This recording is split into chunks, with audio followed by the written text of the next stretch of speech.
بسم الله والصلاة والسلام على رسول الله الله سبحانه وتعالى إن لا يلقساتشون ጸጋዎች በጠቅላላ እንጠየቃለን የበላነውን የጠጣነውን ውሃ የለበስነውን ተኝተን በሰላም የተነሳነውን እያንዳንዷ ትንፋሽ ጤንነታችን ትርፍ ጊዜያችን ሁሉ ነገር ያስጠይቃል ከአባ ሁረይራ አላህ መልካም ስራቸውን ይወደድላቸውና ተይዞ ያላህ መልእክተኛ ያላህ ሰላትና ሰላም በርሳቸው ላይ ይሁን አንድ ቀን ወይንም አንድ ምሽት ከቤታቸው ወጡ አቡበክርና ዑመርንም አገኙአቸው በዚህንም ወቅት ከቤታቸው ያስወጣችሁ ነገር ምንድነው ሲሉ ጠየቋቸው ሁለቱም ያላህ መልእክተኛ ሆይ ረሃብ ነው አሏቸው እሳቸው ነፍሴ በእጁ በሆነች ጌታ እምላለሁ እናንተን ያወጣችሁ ነገርም እኮ ነው እኔን ያስወጣኝ እንግዲህ ነብዩ ሰለላሁ ዐለይሂ ወሰለም እንደ አቡበክርና እንደ ዑመር ረሃብ ነው ከቤት ያስወጣቸው ስለዚህ ተነሱ አሏቸው ሁለቱም ተነሱና ከነብዩ ሰለላሁ ዐለይሂ ወሰለም ጋር አብረው ወደ አንድ የአንሷሪ ቤት መጡ ሰውየው ግን በወቅቱ ቤት ውስጥ አልነበረም የሰውየው ሚስት ነብዩ ሰለላሁ ዐለይሂ ወሰለም በተመለከተች ጊዜ እንኳን ደህና መጡ አለቻቸው እሳቸው እከሌት ነው አሏት እሷም የሚጠጣው ሐል ያመጣልን ሄዷል አለቻቸው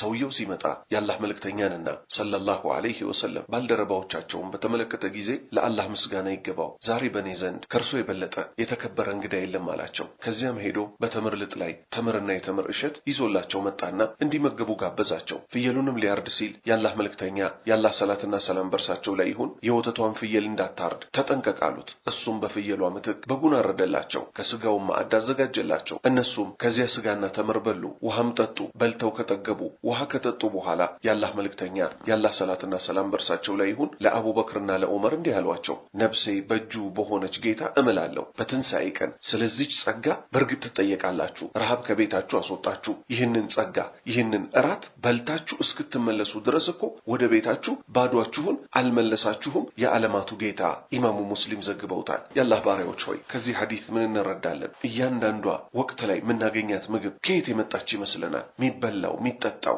ሚተነፈሰው ሁሉ ጸጋ የአላህ ነው ባለቤቱ ደግሞ ይህን ጸጋ ሰጥቶን ሲያበቃ ሰጥቼህ ነበር ብሎ ይጠይቃል ስለዚህ ከዝንጋታችን እንውጣ እያንዳንዱ ነገር ላይ ልባችንን ውጫችንን ሁለመናችንን እናሰራው ምግብ ሲቀርብልን የጸጋው ባለቤት ያወረደልኝ ነው ብለን ምን እናድርግ እናስተንትን በልተን ስንጨርስም እናመስግነው ከማባከን ከብኩንነት ከኢስራፍም ደግሞ አላህ ይጠብቀን ጎናችን ያሉ ምስኪኖችን ሁሉ ጊዜ እንመልከታቸው ዛሬ ያለንበት ዘመን እስቲ ያስቡት የ40 ሺህ ብር ስልክ ይያዛል የ60 ሺህ ብር ስልክ ይያዛል ሚለበሰው ምንጫማው ምንይዘው መኪና የሚያሳዝን ሁኔታ ግን ዞር ብለን ምስኪኖችን በማየት ላይ አላህ ያዘነላቸው ሲቀር የተዘናጉ ወንድምና እህቶች አሉና አላህን እንፍራ ጠፊዎች ነን ሟቾች ነን ከሞት በኋላ ግን ረጅም ጉዞ አለ ስንቃችን ትንሽ ነው ጉዞው ረጅም ነው አላህ ከገባንበት ገፍላ እሱ ያንቃን የሰጠንን ጸጋ ምናቅ ከመጠየቅ ደግሞ አላህ ይጠብቀን ቀለል ያለ ምርመራ ተደርጎልን ጀነተል ፊርደውስ ግቡ ከሚባሉት አላህ ያድርገን ሱብሃነከ አላሁመ ወቢሐምዲክ አሽሀዱ አን ላ ኢላሃ ኢላ አንተ አስተግፊሩከ